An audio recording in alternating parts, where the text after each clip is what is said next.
Hello and welcome to the Real Estate Regroup Show. I am your host, LJ Walker, a real estate investor helping you realize your dreams of owning a home or investing in one. So the other day I was looking at a video that was made by Long Live Langston. It was regarding Black people looking for the promised land. Okay, so here's the thing. When it comes to choosing a place to live, many Black people, of course, one of the things that we think about is racism, which is something that most white people don't really have to factor in, right? But he made some excellent points, and I just wanted to expound on that. And that is, sometimes we'll look to predominantly Black countries thinking things will be easier, but sometimes we don't necessarily escape the corruption that's in the government, which is true. But you know what? After traveling to 65 different countries, I realized that to a certain extent, you really can't escape the corruption. Because a country can have a great leader, for a number of years, and then turn around and get another leader that's not well at all. Okay, either they vote him in or a coup comes and takes over the country, that sort of thing. So it's really difficult, honestly. And then also when it comes to racism, though, I don't believe you can escape racism. I really don't. Because although it may not be as pronounced as it is in the United States of America, racism does exist all over the world. Okay. Plus, we have to deal with colonization of certain, African countries and also West Indian countries where there may be prejudice against their own. Everybody is not going to welcome you with open arms. Oh, welcome back, or, welcome to our country. We're glad that you're here. Unfortunately, that's not the case. As a matter of fact, let me just let you guys know, and I know it was hard for me to believe this, so it may be hard for you, but I did find information that confirmed this. Someone built a hotel in Jamaica that was for white and Asian people only. That's right. Jamaica, a Black nation, predominantly Black nation, had someone build a resort only for whites and Asians. Well, it got burnt down, okay, because even though the government may be a puppet, the people were just not having it. All right, so, that's a real thing. And then another thing is my cousin, she was telling me when she came here, and this was like back in the 90s, she was saying that, there are certain neighborhoods in Jamaica that we can't go because we're Black. And I was like, excuse me? And she says, yes, there are certain neighborhoods that is only for Europeans. And she feels a certain way about that. I feel somewhat a certain way about it as well. And I'm not too happy with the government for doing something like that. All right. So yeah, some of you guys, see, that's the thing. You go down there for vacation, you have a good time, you're singing One Love by Bob Marley, and you think everything is gravy. Listen, yes, you can live well but you're not going to be as free as you think. Okay. In addition to that, there are certain conveniences that you're going to have to give up if you move to the islands or to Africa that we get here in America, and possibly, Canada as well. Canada and, well, definitely Canada and Europe. One of the things is, I remember I have family that lives in the Blue Mountains of Jamaica. Well, I had decided to take a bath, which I love to do. I lathered myself up real good, turned on the water, and it was trickling. So I kept turning and turning and turning. And I realized, later, especially after speaking to my family, that's how the water pressure is out there. I was like, oh, oh, I'm telling you, that is painful. That is painful to have to deal with. And then you do have some places where they get well water. You have to actually get water from the well. Yeah, I don't like that. That is not for me. Okay. Some of you may not have a problem with that. You may like that. It doesn't bother you. To each his own. But that is not for me, even though my family is from there. And yes, I did live in Jamaica for a year, but I lived in Kingston, which was more city. Another thing is this. Even though we have nepotism here in America, it's not as pronounced as it is in other countries. Let me give you an example. For example, when I was looking for college scholarships, there were so many different organizations that I found that could help pay for my college education. As a matter of fact, I didn't pay for my college education. Not much. Yes, I had a part-time job to take care of little things. My mother did chip in, but I got like 3 scholarships, and then as a freshman, and then at the end, I got another scholarship senior year. So there's a lot of opportunity here. In the islands, there's not that many organizations, at least not when I was coming up.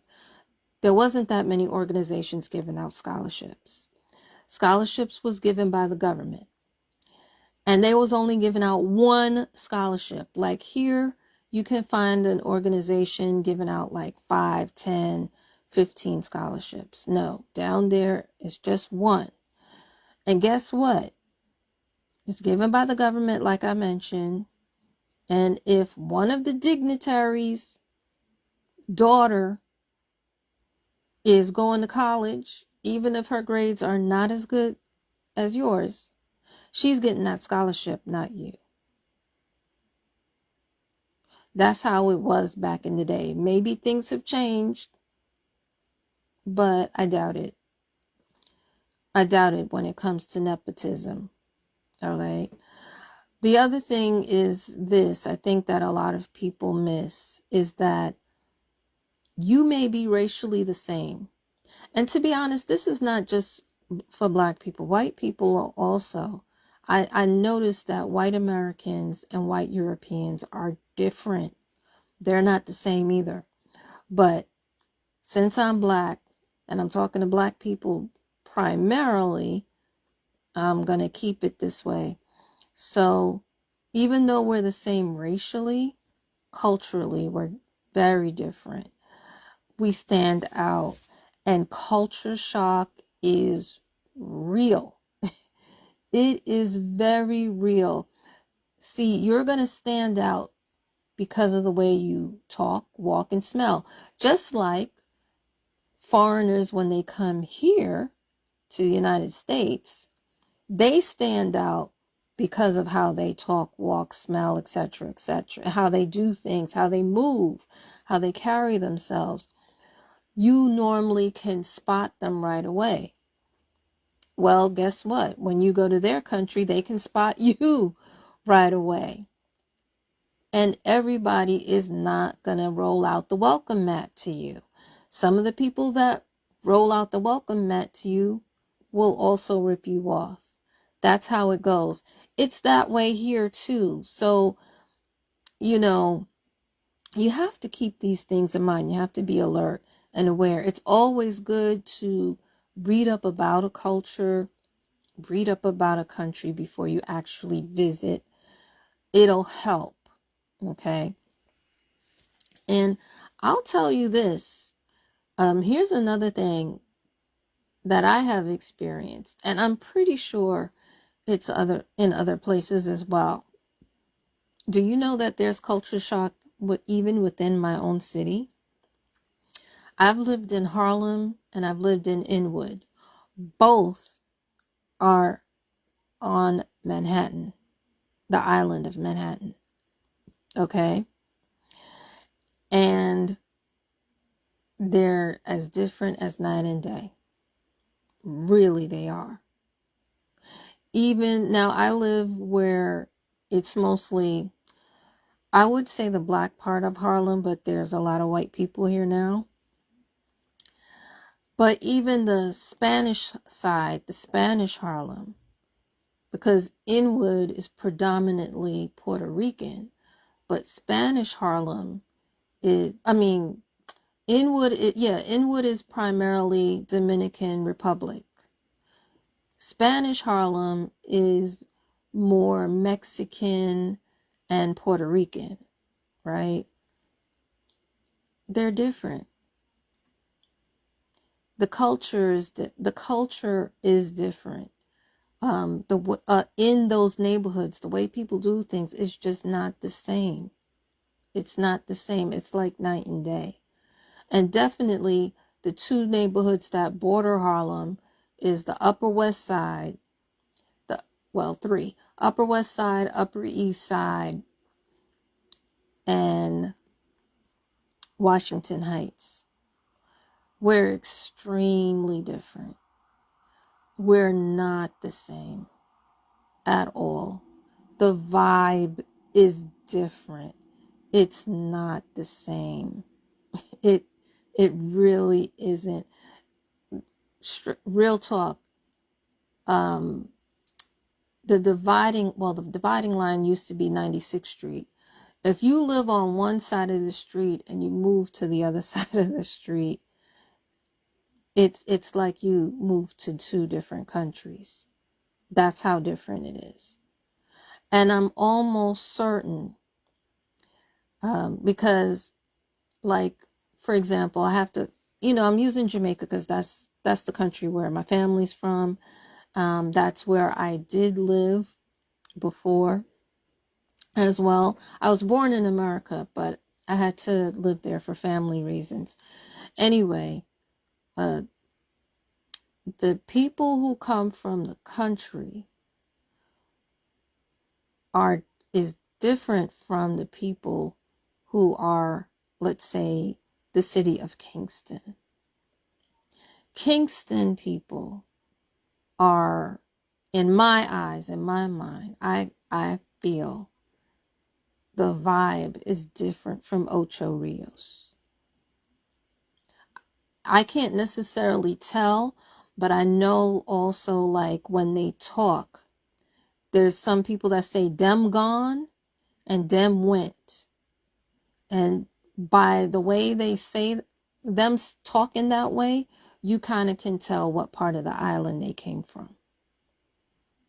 Just on, something like that alone. So when I say culture shock, is real. Culture shock. Culture shock is definitely a real thing that cannot be avoided. That's why I always say, I pretty much recommend that people visit a country. Because I saw some YouTubers that never visited the country and they packed up everything they had and just moved out. moved out there because some other YouTubers were there. I don't think that was a smart move at all. I really don't. You need to move. You need to visit the place. Visit, and I would say it's best to visit more than once. It's also best to visit, when you do visit more than once, don't just stay in one area.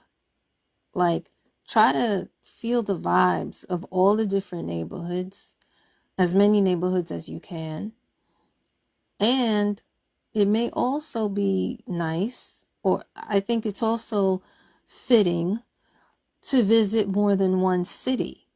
Because another thing that I see is people go to one place in the country and then write off the whole country based off of what they experienced in that one place.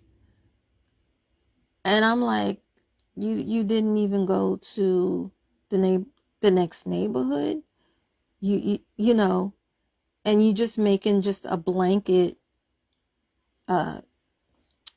opinion about it. It's no, that's not how things are done. That's not how things are done. And besides, like I said, as a foreigner, you stick out. And the same thing that you experience in their country, when their people come to this country, they experience the same thing. They do. Okay. So we got to have more realistic ideas, as far as, which country is best for you to live in. All right. The other thing too I wanted to just touch on again is crime. Other states and countries, they hide their crimes very well. They will act like, it's so safe over there. It's not, especially when you stick out. When I go to another country, I also look at like how the people dress, so they don't stick out as much as normal. You know what I mean? So I can at least fool them a little bit for a while, if you will. But don't get it twisted. A lot of these people that, they left America and they went to Portugal and saying how Portugal is wonderful. Portugal is wonderful. I do love that country. Portugal has drug problems, though. Portugal has some drug dealers. I know. I saw them. Okay? Don't get it twisted. Don't let these people fool you to thinking that, you will go there and nothing will happen, or you won't see anything that's off. No, you'll see a couple of things that you be like, wait a minute, whoa, I didn't know they did that over here. Yeah, they do. A lot of people say bad things about Africa, and it's like, wait a minute now, Europe ain't perfect. I've seen some pickpockets. A number of people have told me about pickpockets over there as well, just like we have pickpockets over here. It's something that you have to realize, that you have to contend with, and that's why you really need to do your research before you go over there. Now, to segue into another thing that Langston was talking about, he mentioned about how the group he was with, I believe it was Dr. York, bought some land, they developed it, and what have you. I see that Dr. York is a very controversial person. He's in jail and what have you. I'm not going to go down that route because I don't know enough about it. But I will say, as far as building your own promised land, that is a possibility. But it's not an easy task. Yes, there are countries that are for sale, believe it or not. There are masses of land that is undeveloped, islands in the Atlantic Ocean.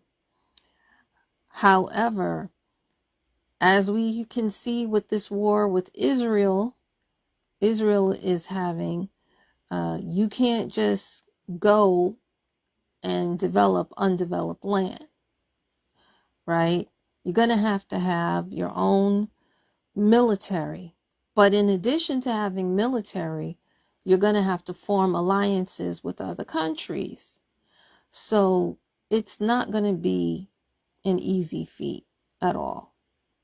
All right. Because a lot of times, even though we say this country is fighting this other country, a lot of times both sides will have alliances, other countries that will supply them with warfare or their own military to help them win whatever war that they're in. Okay. So when it comes to building, yes, I'm for it. I'm not against it. I'm just saying that is something that I don't really hear too many people mentioning when they talk about, okay, we think that it's best to build the promised land. Okay. So that is what I wanted to add on to what Langston was mentioning. But I want to also turn it to another point that I wanted to make, and that's this. I do see, a number of people who promote one state, one country over another. Langston to a certain degree does as well. But I caution you, and I'm letting you know that some of the people who are promoting for you to move to their state or for you to move to their country, you need to know what is their motive. What do they do for a living? Do they work for the government? Do they work for a travel agency? Do they work, what is it? Because what works for one person is not right for another person. And I'm telling you right now, even though I love Jamaica, Jamaica is not for me. I cannot deal with that water. I cannot deal with a lot of the fact that there are so many things that they are lacking. I just can't. I can't do it. I can't. There are things that would have to change in order for me to do so. Okay. That's why I'm not going to be jumping the bandwagon. And when people say, oh, I might go visit before moving. And also, I would be staying in Airbnbs over hotels. I might stay maybe in a hotel. Let me correct that. I may stay in a hotel the first time I go. But then the other times I'm going in an Airbnb. Why? Because I want to be near average people. I want to see how the average person lives in that country. Because let's face it,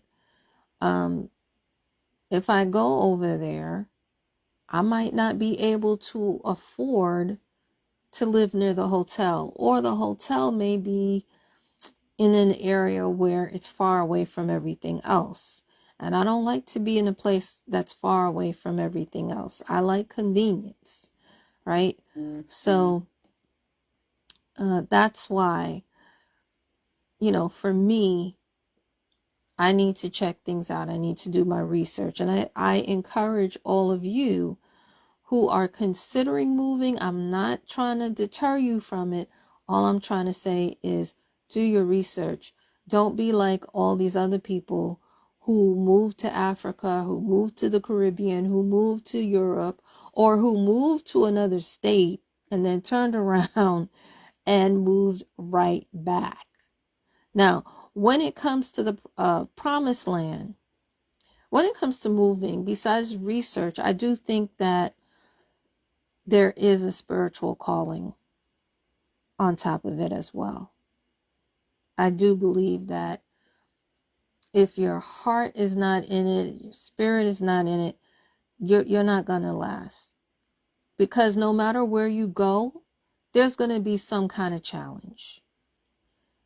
And it's up to you to decide, you know what, I'm going to stick through it and I'm going to overcome this challenge, or I'm going to just pick up and leave, and let's face it, moving around a lot costs money. It ain't cheap. It takes time also, which you don't get back. At least you can get your money back. You can, go back and make more money. However, you can't go back and take the time back. That's what I'm saying. And as for me, when it comes to the promised land, I'm not going to say that Harlem is the promised land, even though I do love this neighborhood. I do love Manhattan. But the only promised land where it's perfection for me would be heaven, right? Now, it says in my Bible, all right, that the kingdom of heaven is within me. So in my mind, my interpretation of that is for me to know who I am, love my body, mind, and spirit, so that this way I will be at home no matter where I go, always, right? So that's my 2 cents. That's how I feel about this whole searching for the promised land. Does it exist, or do we have to create it situation? So that's going to be my question to you, actually. Does it exist for you? If so, where is it? If not, do you believe that we can build it? Anyway, guys, that's all I have for you tonight. Hopefully the information that I shared will help you make smart financial moves. Feel free to pass this amongst your friends. Remember, each one, reach one, teach one. Bye for now. Until next time, have a good night.